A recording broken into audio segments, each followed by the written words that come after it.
I do believe they're going to come to the table on this because nobody can be so stupid as to say that we want to have nuclear weapons and they have no cards. They have no cards whatsoever. So if they do not give up that effort, is that the plan? Will you further destruct Iran? Yeah, I will. If they don't give that plan up, yeah. What we want to do is we'll open up the Strait.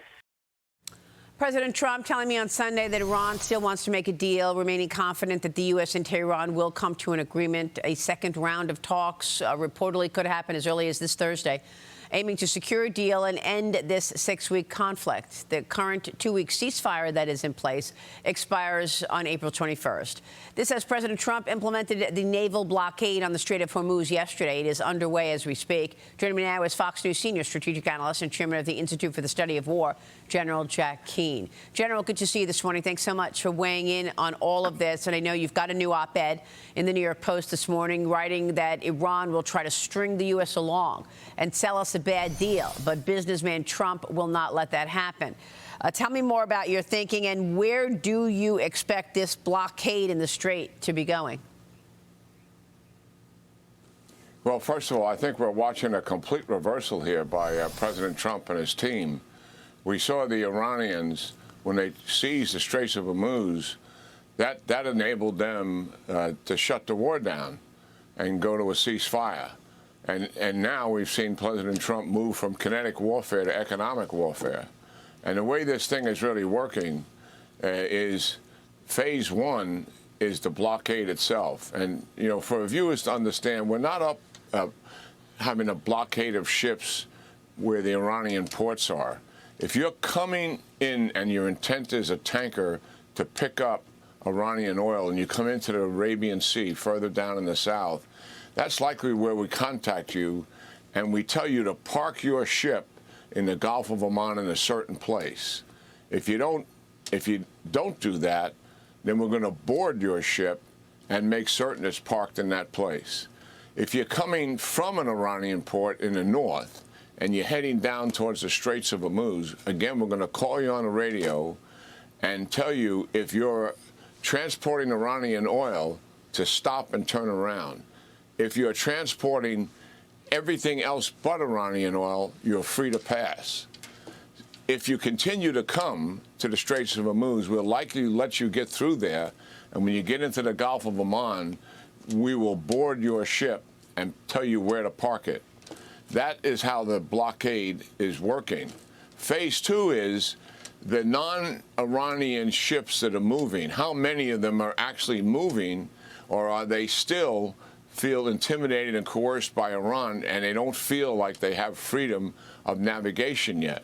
That is the test case. Phase two, if that's the case, which I suspect it will be, then we implement the next mission, and President Trump has told Admiral Cooper, the CENTCOM commander, be prepared to do that, and that is clear the Straits of Hormuz, make sure it's clear of mines, open up other channels. We saw some of that going on this weekend.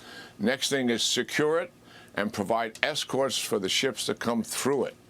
And we would do that initially and then eventually transfer that to allies and partners to take that over from us. All of that would obviously take some time.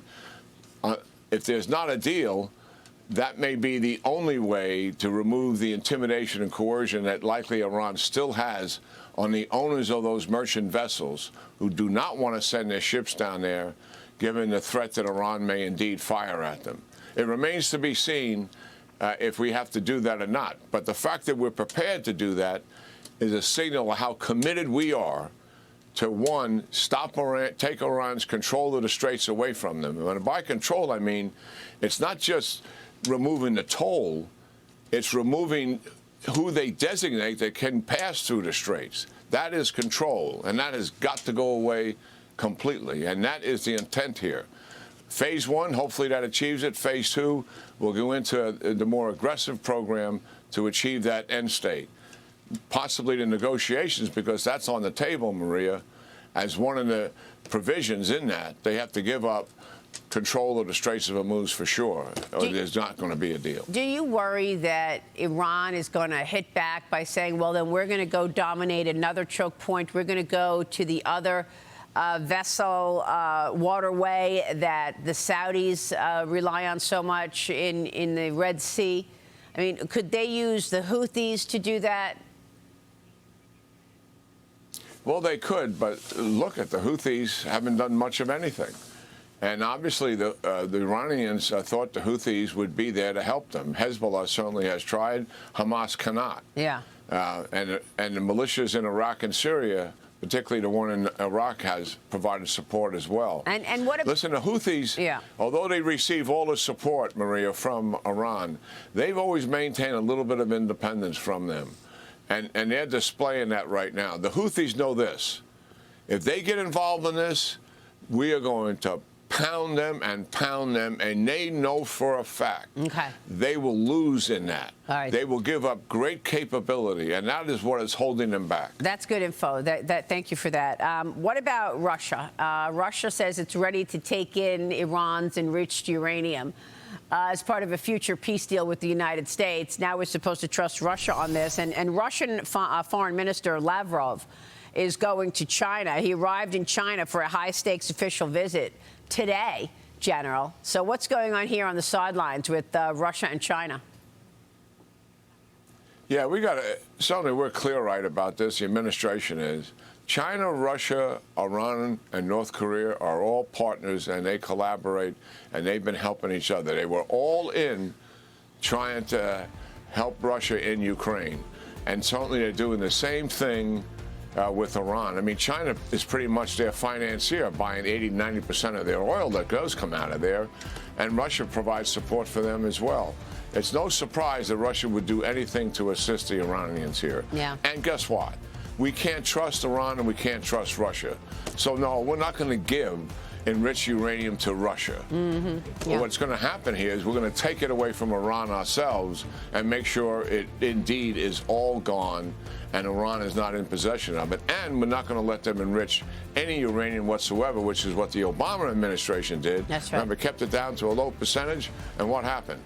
It exploded to a very high percentage and close to weapons grade. Yeah, let's not forget all the money that Obama sent over to the Iranians, right? I mean, there's that as well. General, it's great to see you. Always a pleasure. We so appreciate your insights on all of the above. Thank you, sir.